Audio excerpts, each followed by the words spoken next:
I want you guys all to see we have Tom Jenkins across the road here.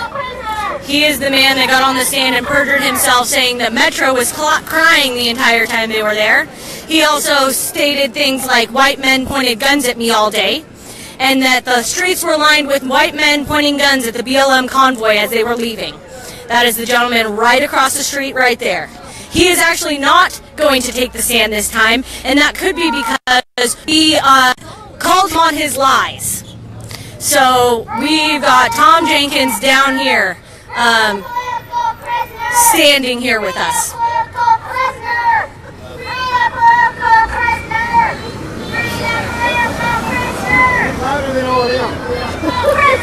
We should do perjury is a crime.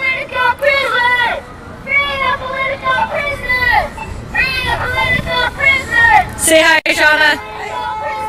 How are you? I'm good here. Freedom! Do you see Jenkins is across the street over there? Oh, yeah, are you afraid of me now? He's laughing and joking around, and Ashley's over there like, you perjured yourself. You feel like crying right now? Are you going to cry? Ashley said that to him.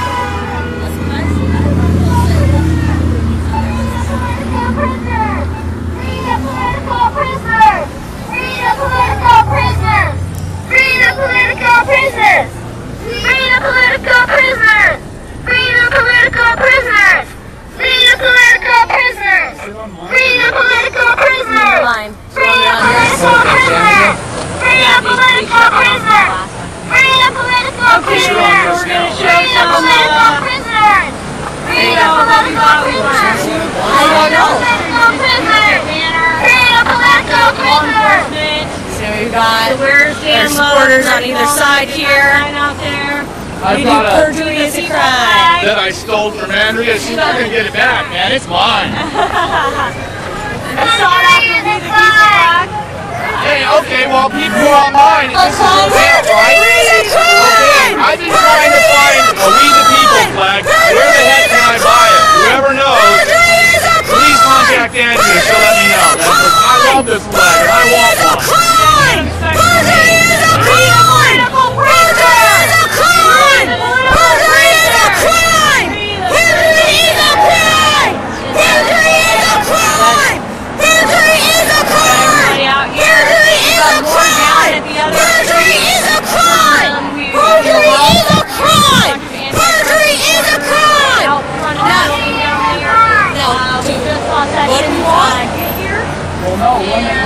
Justice. We're going to be out here What do we want? Justice.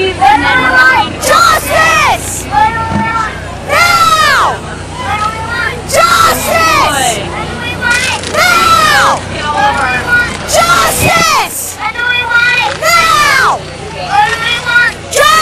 Justice!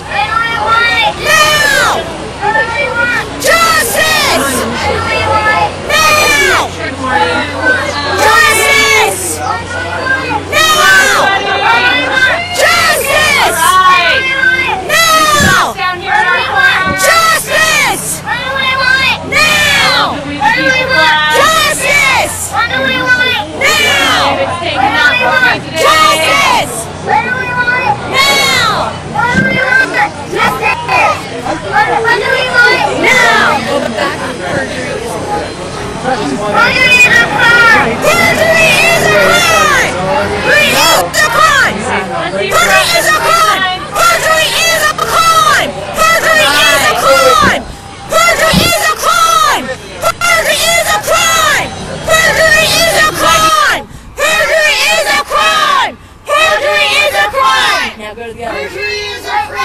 Back to what do we want? What do we want? Justice! What do we want? Now! What do we want? Justice! What do we want? When do we want it? Now! When do we want? What do we want? Justice! When do we want it? Now! What do we want? Justice! When do we want it? Now! What do we want? Justice! When do we want it? Now! What do we want? Justice! When do we want it? Now! What do we want? Justice! When do we want it? Now! Be doing a march here in a minute. Oh, they're starting without us. Are we going, you guys? guys. Let's go, let's go, let's go.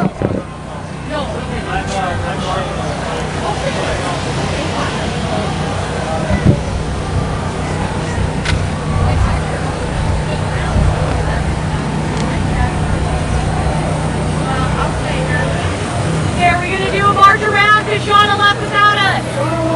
Let's go. Yes. So everybody, we're going to do the march. It's like Shauna's like left without us. We need to get the people get going.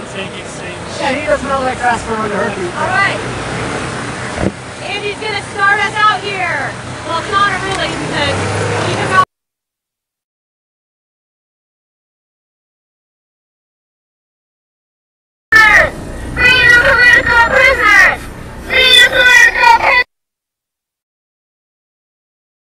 So let's get this going. Roger. You're staying, right? Oh, does somebody got the bullhorn? Oh, come on. Somebody grab the bullhorn. Oh, no. Let's start it. Free our political prisoners! Free the political prisoners! Free our political prisoners! Free our political prisoners! Yep. Yep. Free our political prisoners! We got a couple more waiting here. Here we go. Free our political prisoners! This guy's gonna run me over. I'm gonna sit over here and watch this stuff. Okay, thank you. We have right away. All right, here we go. Free our political prisoners!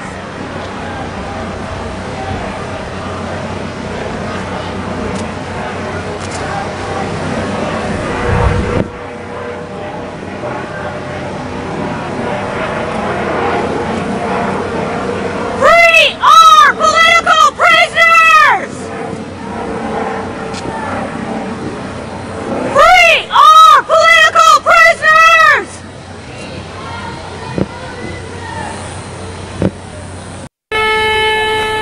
All right, we're outside the courthouse here. They've blocked off the streets. We're waiting for Sessions to come into the building here. Any minute now. I'll give you a look.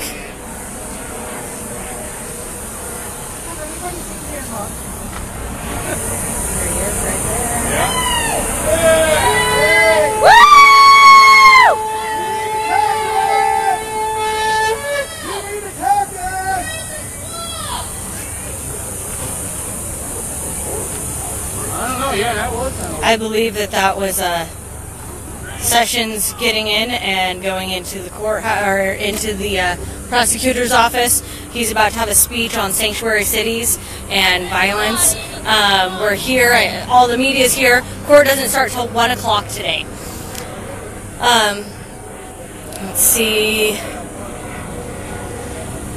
We've got a few things going on here. Just saw Sessions go into the building. They blocked off the street back here. That's why we're in the back here. We were going to catch him as he went by. There's a lot of anti-Trump supporters in the front of the building. We came and stood back here so that we could catch him going. We will stay here and march around and see if we can't catch him leaving as well. With court starting at 1 o'clock today. Yesterday we had Larry Klayman and Bob Barr in the courtroom. They showed up in the courtroom, stayed for half the day. Definitely put the prosecution off of their game. We also had, we were not able to speak of the First Amendment and the Second Amendment to the jurors. Our questions couldn't include that. Our lawyers did a really good job of asking questions and getting the prospective jury to talk about the First and Second Amendment. So we can't bring it up, but they can't stop the prospective jurors from saying, no, that doesn't bother me because that goes with our Second Amendment. No, that doesn't bother me because that's our First Amendment. And that's really important. It gives me a lot of hope and faith because, you know, they can prevent as much as they try. They can stack things as much as they can. They can prevent things, but we are going to make sure that they can't keep the truth away. They can't do this. So we will be on and off all day.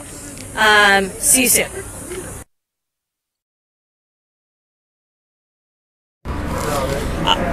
All right, so we go back inside, and they're doing their strikes. They're using their strikes, and they go through it. It's like a draft. You know, this person gets the paper they pick for over to the other side, and then they're finished, and all of a sudden there's a sidebar.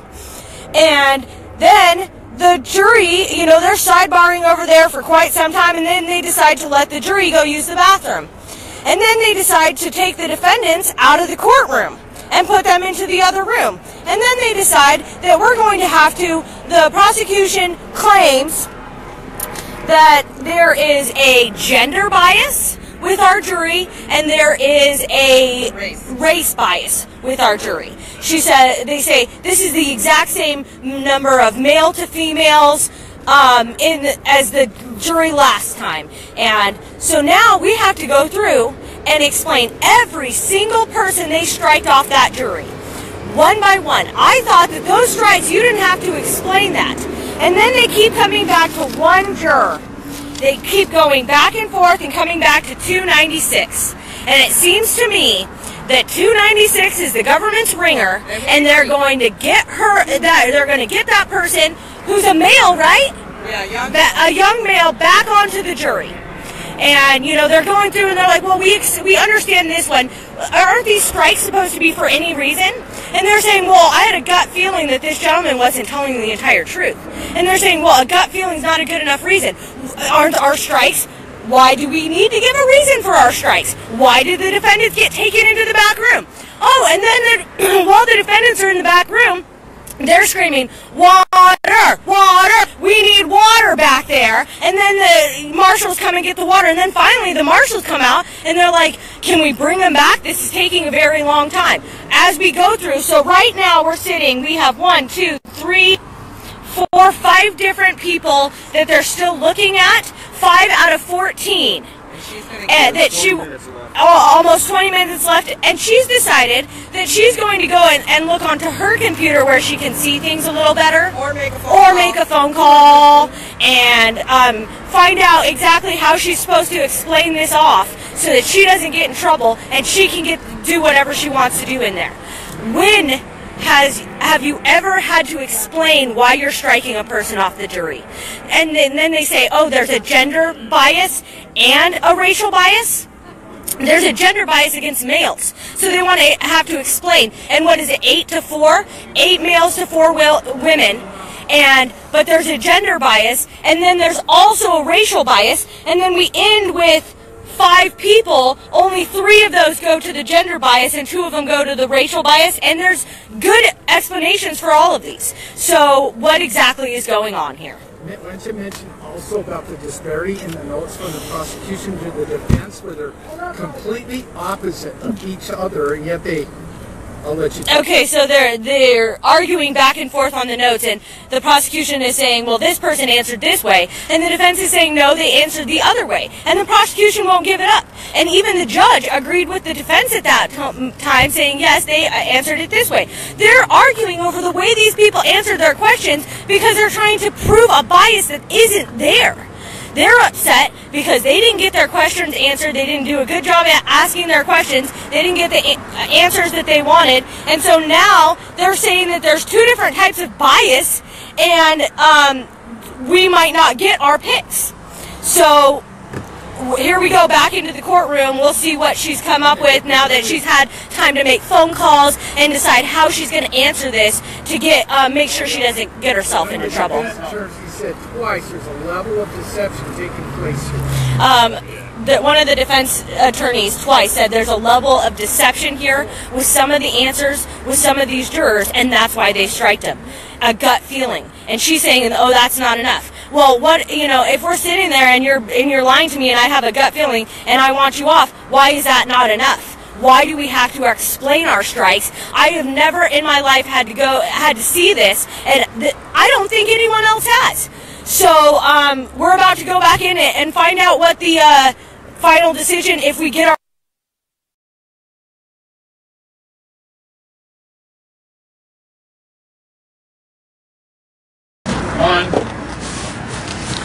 Alright, so we just got finished with jury selection for the Bundy retrial, and let me tell you, they have officially rigged this jury, we might as well live in the Soviet Union. They rigged this in advance. There was a motion that they filed that stated that we were going to try to keep males and ethnic people off of the jury. And so what they did is they used 8 of their 10 strikes to strike women. And we used 7 of 14 to strike men. And then what, there was 4 ethnic strikes, and there was a lot of ethnic people. We had to go through every single strike and explain why. And they didn't accept the explanation for 5 of those strikes. So they took those 5 strikes away from the defense and left all of the prosecution strikes. When the defense lawyers motioned to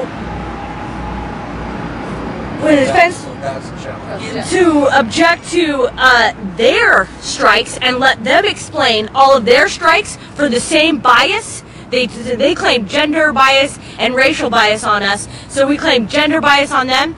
The judge said, no, they don't need to do that. There was an explanation. She didn't even answer what our defense lawyer said. She moved it around to something else and was like, explain your question again. There was 22 women, so they picked a third men versus women. They only pulled 2 men off. And they used 8 out of 10 on women, 80%. But they used a different mathematical equation to say that that was because there was more women left in the jury pool, and that's the entire jury pool of what was left to take. That's not bias for them, but they didn't have to explain any of theirs. So it left in the end with the prosecution having 10 strikes and the defense only having 9 strikes. It is rigged. The U.S. filed these motions weeks ago with this plan to get equal peremptory strikes. Normally this starts with 10 for the defense and 6 for the prosecution, but because there's extra people, they ruled that they gave extra strikes, so they also gave extra strikes to the prosecution. They said that the defense lawyers tried to exact the exact same jury as last time. They said, how could we possibly do that when there's 2 less people, which means we have, what, 4 less strikes, and they have 4 more. So how is that mathematically possible? But that doesn't matter, because the judge is allowed to stop what she's doing, go back into her office, figure out everything the possible way that she can to make sure that she stacks this for the prosecution.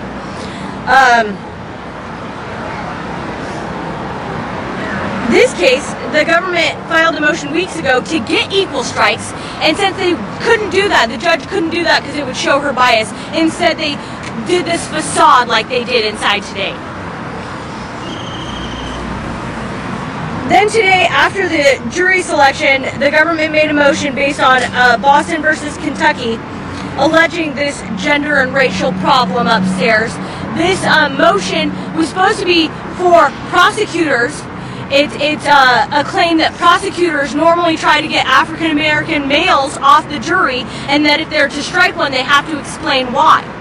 But now, today, what they're doing is they're using that against the defense to make sure that they can do. So it's not enough that we can't defend ourselves.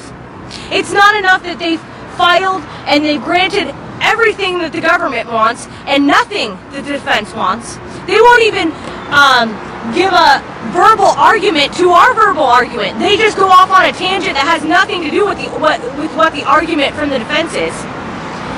And I don't see how we're getting a fair trial inside. This is not going to be a fair trial. This is a facade. This is a show. It is unbelievable. There are no checks and balances. I don't see, I've never heard, I keep coming out here and I say, I've been shocked for the last time. And I'm going to say it today. I've been shocked for the last time, but I'm sure on Monday there'll be something else to be shocked about. What is happening here is a travesty. This is un-American. This is not how our judicial system works. And, oh, on top of that, I was taken outside. I was reprimanded and told that if I mouth something or, you know, look at the defendants and do something again, I will be removed from the courtroom for the entire duration of the trial. This is the first time I've been talked to during this trial, and he used his big giant voice, "You in the hallway." Guess who else was in the hallway? All the prospective jurors that were sitting in the hallway. Instead of doing it in between the two rooms or in between the two doors, no, they bring me out in front of the jury. Your boss? They bring me out in front of the jury to reprimand me out there. Then they follow me inside. They follow me inside and they do the same thing.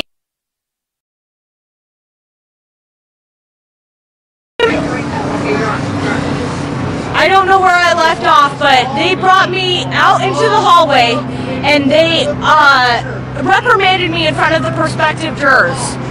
They were giving me a big speech and told me that I would not be allowed back in this courtroom for the duration of the trial, and they were very harsh with me. Then they followed me back inside and talked to a lady next to me that had her 6-year-old daughter there with her, who has been there perfectly angel the entire time.